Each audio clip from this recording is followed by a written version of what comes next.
बारामती येथे झालेल्या विमान दुर्घटनेत महाराष्ट्राचे उपमुख्यमंत्री अजित पवार यांचे निधन झाल्यानंतर सुरू असलेल्या चौकशीदरम्यान राष्ट्रवादी काँग्रेस शरद पवार गटाचे आमदार रोहित पवार यांनी अनेक गंभीर प्रश्न उपस्थित केले.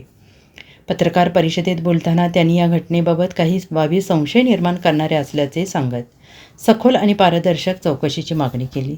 रोहित पवार यांनी म्हटलं आहे की दुर्घटनाग्रस्त विमान सुमारे 16 वर्ष जुने होते.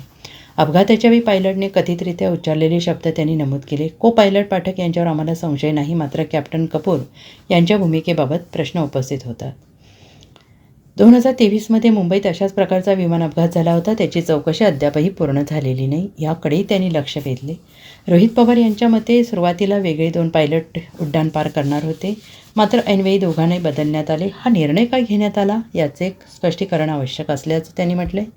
एका फाईलवर स्वाक्षरी करण्यासाठी अजित पवार यांना थोडा उशीर झाला होता, असंही त्यांनी नमूद केलं. दादा विमान प्रवासात कधीही धोका पत्करत नसत, ते नेहमी कॅप्टनच्या सूचनांचे पालन करत, असं रोहित पवार यांनी म्हटलंय. संबंधित कंपनीकडून उड्डाणाला परवानगी देण्यात आल्याचा उल्लेख त्यांनी केला. तसेच दुर्घटनेची चौकशी अत्यंत संथ गतीने सुरू असल्याची टीका त्यांनी केली.